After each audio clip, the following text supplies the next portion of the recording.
All right, we're here with Winter Vinecki. She's training for the 2018 Olympics, you said? She's going to show us how to do a double backflip right off of this little cliff here.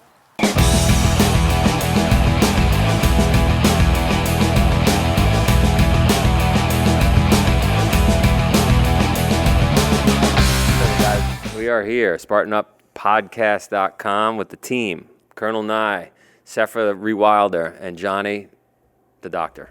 There you go. And we're talking about Winter Vinecki. You are going to flip out when nice, you see well when you see this this interview. 16 years old, and she's done so much, more than most of us. Great attitude. Yeah, I saw her speak at your 431 conference.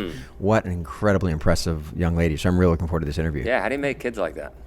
Let's find out. Find out. Right, Yeah, let's I'll do bet it. she can tell us. Yeah. What's up? All right, we're rolling. It'll come. Spartan Up the podcast here in Pittsfield, Vermont. We're with Winter Vinecki, superstar athlete, 15-year-old. Yeah. And Noodle, who's 11. See Noodle? She's also an athlete. Let's talk about where the heck you get all this motivation from. I'm thinking back to when I was 15. You got up on stage. I listened to you talk. You're unbelievable, well-spoken. How does this happen? A lot of my motivation comes from my dad since he passed away from prostate cancer.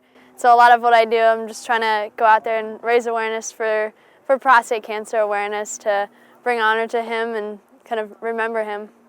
And when did he die? How old were you? I was 10 years old. Yeah, so even at a 10-year-old to get all that, I was thinking, listening to you, were you like sent to Dale Carnegie School or something and taught how to speak on stage, or how'd that happen? Like, how'd you get good at it? I definitely did not start out well public speaking. I remember looking back now to videos of when I first went on like the Rachel Ray show when I was 9 years old, when my dad was still alive. And now looking at that video to now about my public speaking is pretty crazy to see, but it's mainly just my mom kind of Training correcting and teaching me, yeah. Yeah, you've done great. So you were on the Rachel Ray show at 9 years old. Dad dies at 10, and you all of a sudden become a great speaker, run around, do 7 marathons on 7 continents. Do you train? What do you eat? Well, a lot of the times when I'm out at the house, my mom is always cooking home-cooked meals. So ever since I was little, I grew up with basically all these healthy meals prepared for breakfast, lunch, and dinner. For breakfast, usually like an omelet, and then salad for lunch, and chicken or fish or things like that for dinner.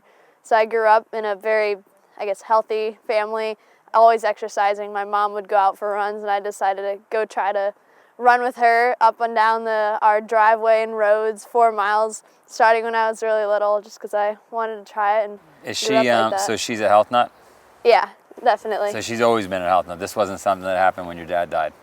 No, she's always been competing in Ironmans and triathlons ever since, I don't even know, before I was born. Got it. So you saw, and your dad was the same? Your dad was... He wasn't actually much of an athlete. My mom was an athlete, but then he was a musician and grew up in a Polish family, so he grew up playing all kinds of different instruments and didn't really play a lot of sports or anything until he started running with us when we all started doing different running races.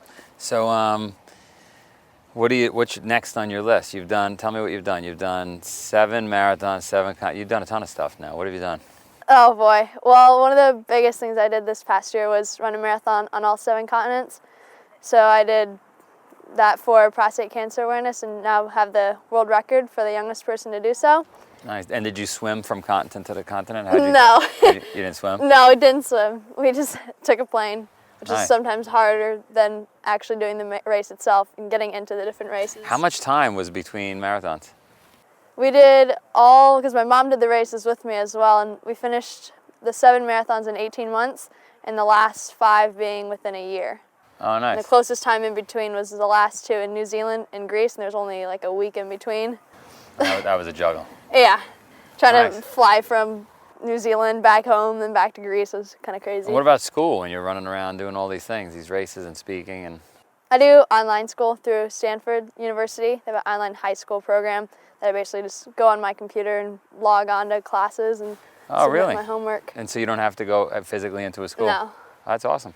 Must be working because you're speaking well, Yeah. right? You like it? Yeah, it's good. It's sometimes hard to be able to schedule all the schooling by yourself and figure it out because they give you homework and say, okay, you have 2 weeks to finish it.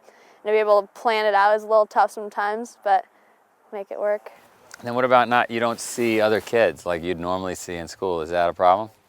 Not really, just because when I train for skiing, I go up to the ramps every day and it's all my teammates. So that's basically like going to my schooling or whatever. Let's talk about skiing. So what do you do? I do aerial skiing, so we basically huck ourselves off these massive jumps and do a bunch of flips and twists and try to land on our feet. And right now... In between moguls or just jumps? No, just plain jump. We have our jumps, you can go anywhere from singles to doubles to triples. So right now I'm doing double flips. Nice, how's that? It's a little scary doing for the first time, but it's fun. Have you landed on snow yet, or are you still landing in water? We train during the summer on water, and then on snow we go to winter, in the winter time we go to snow. And last year was my first year doing doubles on snow. How was that first jump? The first jump is terrifying, but I managed to land on my feet all right. Nice. And is it a matter of just doing 1,000 of them in the water, so that's just automatic? Basically, we train on trampoline, and then we train on water ramps. In order to qualify a jump, so you can do it on snow, you have to do at least like 100 or 150 of the trick, and then do 5 in front of these judges to make sure you're going to land on your feet and know how to do it.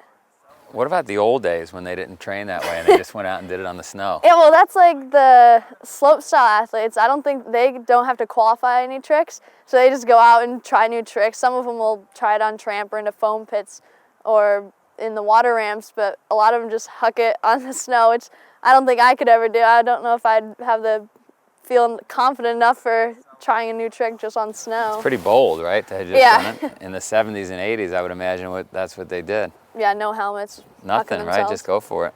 Yeah. So what's next? Olympics? That's my goal, is the 2018 Winter Olympics. You think you got it? I think so. It all depends going up to basically weeks before, because a lot of it's based on your point ranking, which could completely change even in the last season leading up to the Olympics. And what happens if you don't, God forbid, if you don't make it?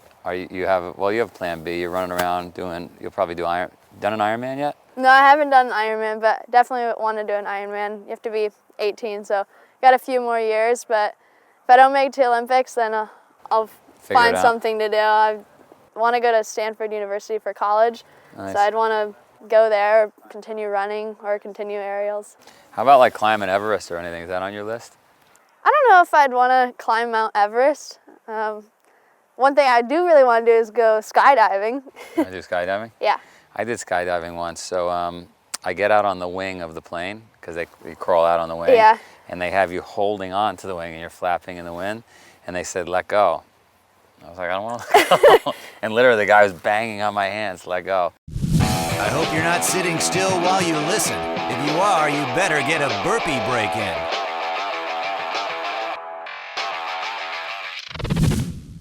All right, so there's a chance you do Everest.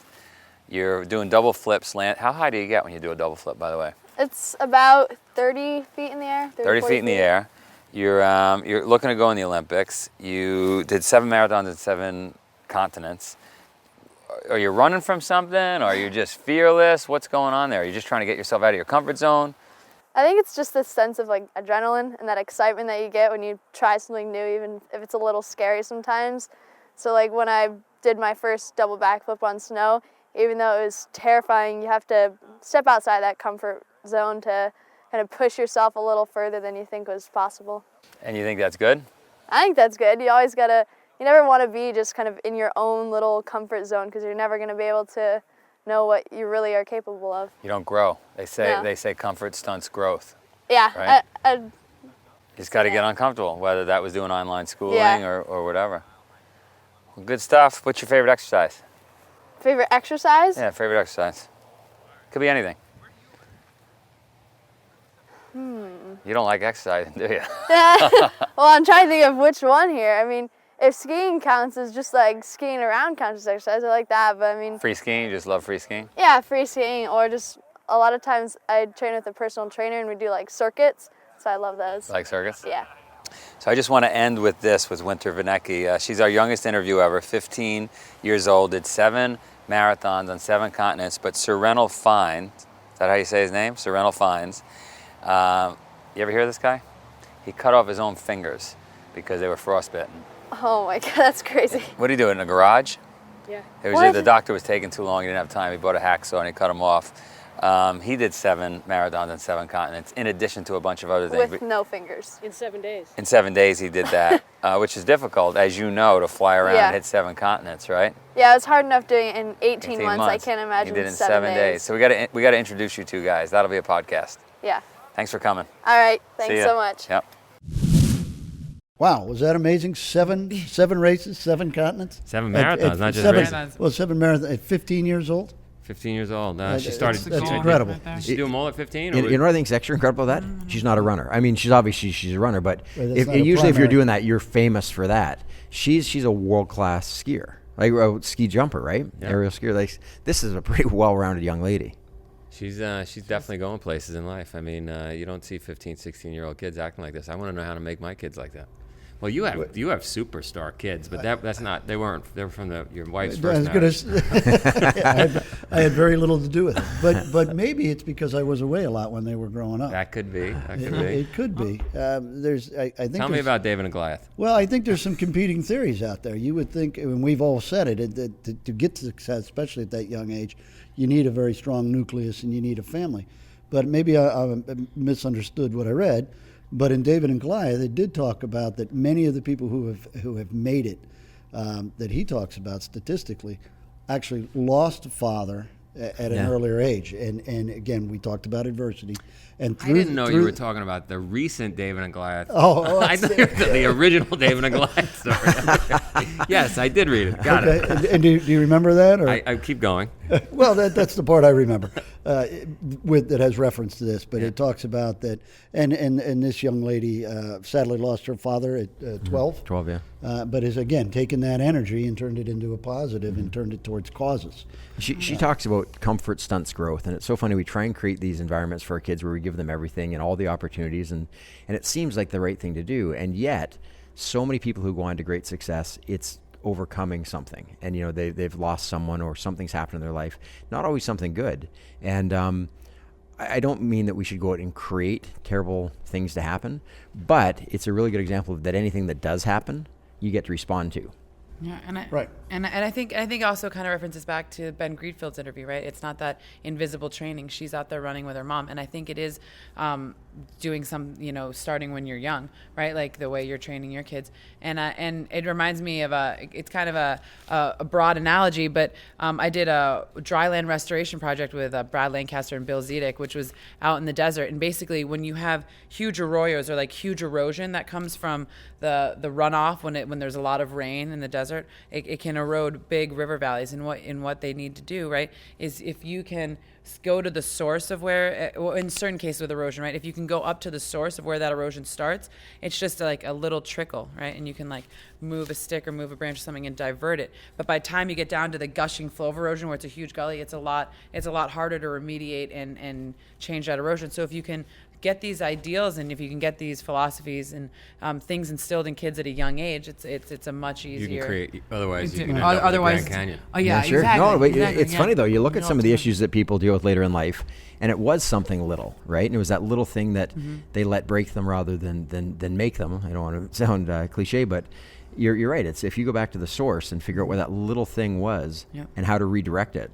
And here's an example with her where she's taken everything that's happened in her life, and already at 16 done far more than most people will ever do. I mean, right? travel alone. Yeah, absolutely. I mean, just to be that young and have gone to that many places. Yeah. So imagine now with her harnessing that and that incredible energy, what she's going to go out and do. I think it's really great to. It's not that we want to hold this out as the standard, because obviously not every kid's going to be able to get there. But we talked before about kids who are bored. I'm bored, right? Send them to me. Yeah, we have to get them out there doing things. But adults too, who say, I don't have enough hours in the day. Winter Vinecki has enough hours in the day to do all those incredible things.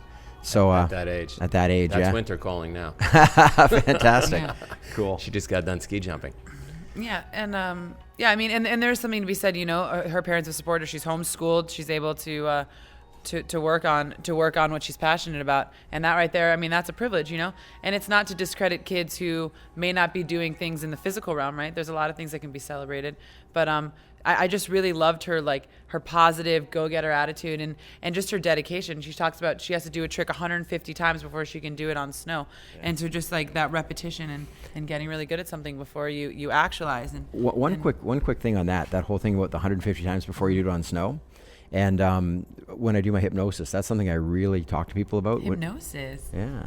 Oh. Dr. Johnny. I wonder why I was saying things I didn't realize. I'm a certified hypnotherapist. This is true. One day I woke up somewhere I didn't even know where I was. He had hypnotized me. That's incredible. He had me sleepwalk 200 miles. So but so helpful. But the idea behind this, when you look at a ski jumper and you see them at the top, or a gymnast, and they stand and they'll always plant, and in their head you'll see them go, and they're picturing that jump. Right. But here's the incredible thing about this: what we're taught growing up subliminally in our society is the things to try not to do. I'm going to try not to fail. I'm going to try. What if I fail? Oh my God! Think about how better thing it'll be if I fail. We focus on that negative, and we try not to do it. But what we're visualizing again and again and again is failing.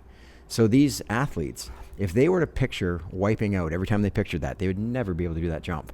And that's brain patterning, isn't it? But tens of thousands of times they've pictured that jump. For every time they've actually physically done on snow, literally thousands and thousands of times they've done it in their head, always with a perfect outcome. It has to be. And so that goes in anything we want to do in life. Picture that outcome. And it's not saying it's guaranteed, but you're going to drastically increase the chances of doing it. But especially you're going to increase the chances of starting to do it. Because if you think you're going to fail, you're never going to start. If you pictured the positive outcome 1,000 times, so it's that intention, right? Oh, absolutely. So much of her success has nothing to do with being on her feet. It has to do with being in her head. And I think it's even more impressive the ones that have failed somewhere. Oh, sure. Yeah. Because always visualize and land in that jump, and always doing it is one thing.